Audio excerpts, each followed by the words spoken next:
মেহমান হচ্ছে আল্লাহ তাআলার দেওয়া সেরা নেয়ামত। মেহমান যখনই আসুক না কেন মন খারাপ করা যাবে না, কারণ তারা তাদের রিজিক নিয়ে আমাদের বাড়িতে আসে। আসসালামু আলাইকুম everyone, welcome back to my another new blog video. আপনারা সবাই কেমন আছেন? আশা করছি অনেক বেশি ভালো আছেন। আলহামদুলিল্লাহ আমরাও ভালো আছি। আজকে চলে আসলাম নতুন আরেকটা ভিডিও নিয়ে। আজকে আমার ননদিনী এসেছে, আমার একটা মাত্র ননদিনী। তার জন্য একটি স্পেশাল রান্না বান্না তো করতেই হবে। আজকে দেশি মুরগির রোস্ট রান্না করব, তাই তারই প্রিপারেশন নিচ্ছি। আমি সুন্দর করে কেটে ধুয়ে পরিষ্কার করে নিয়েছি। এখন দিয়ে দিচ্ছি টক দই আর একটু পরিমাণে লেবুর রস আর পরিমাণ মতো লবণ দিয়ে সুন্দর করে ম্যারিনেট করে রাখতে হবে। অনেকক্ষণ ম্যারিনেশন করে রাখলে দেখা যায় যে খেতে অনেক মজা হয়, একটু সফট হয়। আমি আধা ঘন্টার মতো রেস্টে রেখে দিব। আর এই ফাঁকে আমি ফ্রাই প্যান বসিয়ে দিয়েছি, পরিমাণ মতো তেল দিয়ে দিলাম।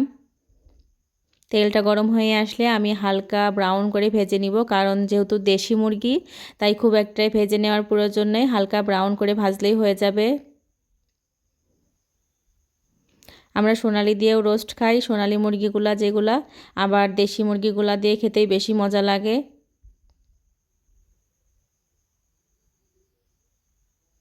এই তো এই পর্যায়ে আমি ভেজে নিচ্ছি আর এখন মশলাগুলাও কষিয়ে নিব। এদিকে গরুর মাংসটাও হচ্ছে। আমি রোস্টের জন্য সব মশলা দিয়ে দিচ্ছি। আম্মু রান্না করছিল, আমি মশলাগুলো দিয়ে দিচ্ছিলাম।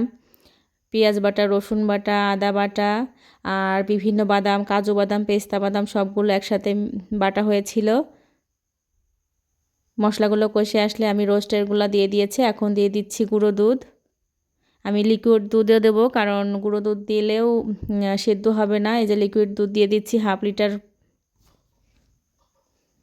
আর অন্যদিকে ডিমটাও সিদ্ধ করে নিচ্ছি। এই তো রোস্টের মধ্যে দুধ দিয়ে দেওয়া হয়েছে, এখন সিদ্ধ হওয়ার জন্য ঢেকে দেওয়া হয়েছিল কিছুক্ষণ। লাস্ট পর্যায়ে একটু চিনি দিয়ে দিতে হবে, যে যার টেস্ট অনুযায়ী চিনি দিতে পারেন। এখন দিয়ে দিবে ঘি আর সস। ঘি আমরা অনেক বেশি দিয়ে থাকি পোলাও রোস্টের ক্ষেত্রে, ফ্লেভারটা অনেক মজার আসে বা খুব ভালো ঘ্রাণ আসে ঘি দিলে। আমি এখন ডিমটা রান্না করে নিচ্ছি। এই তো ডিম রান্না প্রায় কমপ্লিট। আর এদিকে পোলাও রান্নাটাও হচ্ছে। আম্মু পোলাও এখন সার্ভ করে দিচ্ছে, সবাই খাবে, দুপুর হয়ে গিয়েছে। এই তো আমি টেবিলটা গুছিয়ে নিয়েছি। পোলাও, তারপরে মিষ্টি ছিল, মিষ্টিগুলো অনেক মজার ছিল। আর এদিকে ছিল গরুর মাংস, আর এখানে ছিল রোস্ট। দেশি মুরগির রোস্ট আসলে খুবই মজার হয়, আপনারাও ট্রাই করে দেখতে পারেন। আর ডিমের যে কারিটা ছিল সেইটা, আর সালাদের সাথে শসা, কাঁচামরিচ, পেঁয়াজ তো আছেই, আর কোক ছাড়া কি চলে। এই তো আজকে সিম্পল দুপুরে রান্না বান্না। ননদ এসেছে।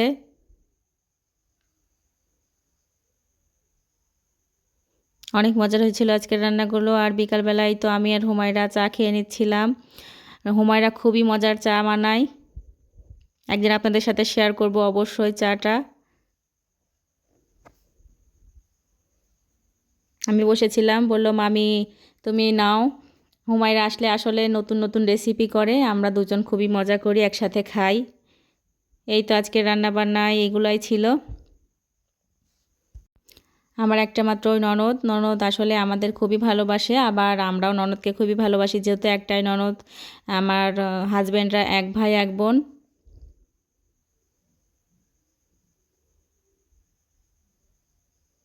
আমার আজকের ভিডিওটা কেমন হয়েছে জানাতে ভুলবেন না। যদি ভালো লেগে থাকে তাহলে অবশ্যই লাইক দিয়ে দিবেন, কারণ আপনার একটা লাইকে আমার ভিডিওটি আরও 5 জনের কাছে ছড়িয়ে পড়বে। আসসালামু আলাইকুম, আল্লাহ হাফেজ সবাইকে।